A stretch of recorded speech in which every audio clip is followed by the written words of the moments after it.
This is Juan Toscano Anderson, and you are listening to Steiny and Guru on 95.7 The Game. All righty, welcome back. Let's get right to it. ESPN play-by-play man also does the Sacramento Kings, Mark Jones, and you heard him on Games 1 and 2 of the NBA Finals. Mark, thank you so much for joining us. Hey, man, I appreciate you guys having me on the show. You guys do fantastic stuff. Appreciate it. Let me ask you this. I mean, you're thrust into the NBA Finals, and you're kind of replacing. I don't know if he's a legend, but he's kind of become the voice of the NBA. Is that tough for you? Is that on your mind, or you can't think that way? Real, I was both flattered and honored to be able to sit in the chair that Mike Breen sits in during the NBA Finals at this time of the year. Mike has, done countless number of NBA Finals. I believe it's 18 or 20, and really associated with the voice of the game at this time of the season. And to have the honor to sit in. Guys, to tell you a funny story. Last Wednesday at about noon, I was taking my dog to the vet. 36 hours before tip-off of Game 1, I was taking my dog to the vet here in Miami, where my wife and I keep a home still. And I got a phone call from Tim Corrigan, our coordinating producer, and said, we got a little situation out here. I need to fly out. I'm like, oh, okay. Through the different machinations, through the next 24 hours, I found out that I was going to be calling the game at about 10:30 that morning.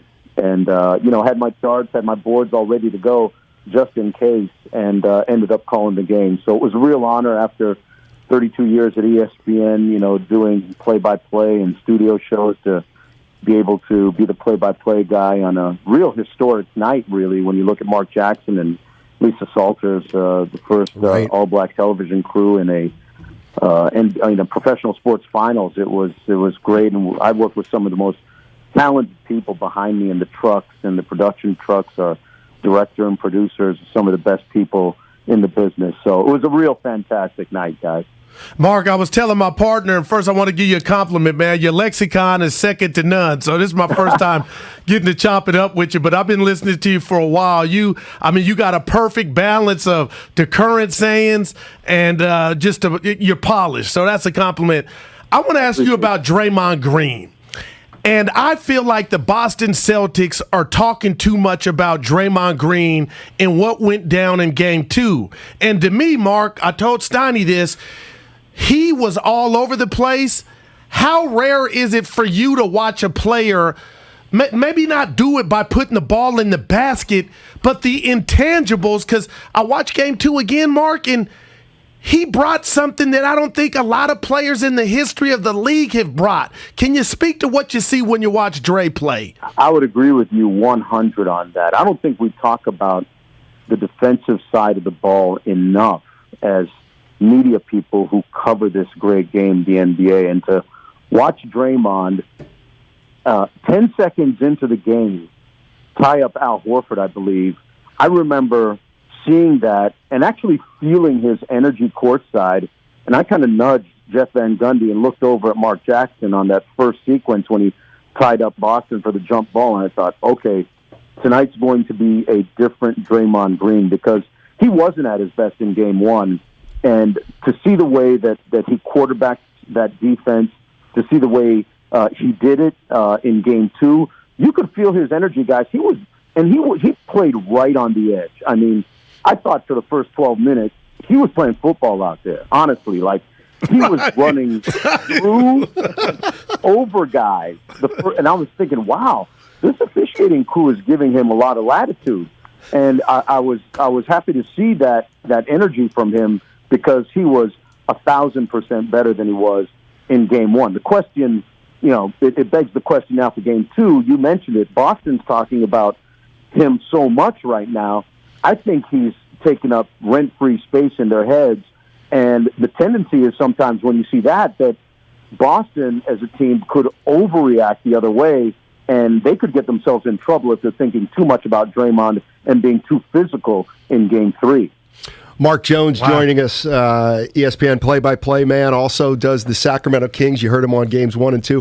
Let me ask you this, and I don't want to make it all about officiating, but when you guys brought Steve Javie on after Draymond and Jaylen Brown got tangled up, and Javi was asked about whether you would assess him another technical, which would have been his second.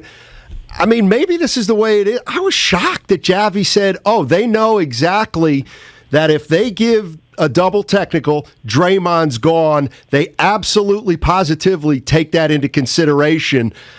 I was thinking, wow, has that been said before? I think you know, it was a little interesting the way that it came out. I think maybe what Steve was trying to say is they want to make sure, absolutely sure, that it's not something that would result in Draymond Green being ejected from the game. And I don't think there's anything wrong with that. I think sometimes we get too stuck to the letter of the rules sometimes in basketball. And, you know, especially with this replay, I think it's taken some of that, let me use a little bit of judgment here. Okay, yeah, it went out of bounds off of you. That's what the replay showed. But the replay, you know, I'm just using another example, but the replay also shows that you were fouled, so we'll play on here. You know what I mean? I don't think we have enough of that interpretation that's allowed in the game. So I didn't have a problem with them not calling a second technical on Draymond Green, and frankly, I didn't think it was worth one. Mark, I always come in and tell my partner what the streets are talking about, and now the streets are on TV with these national shows. And, you know, they were talking about Steph Curry, and I couldn't believe all the noise about what he needs to do to be this.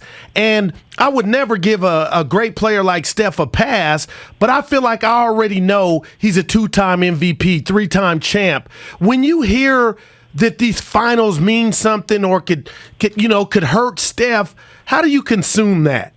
I laugh. I mean, like you said, 2-time MVP, champion many times over, unanimous MVP, when one of his MVPs unanimous.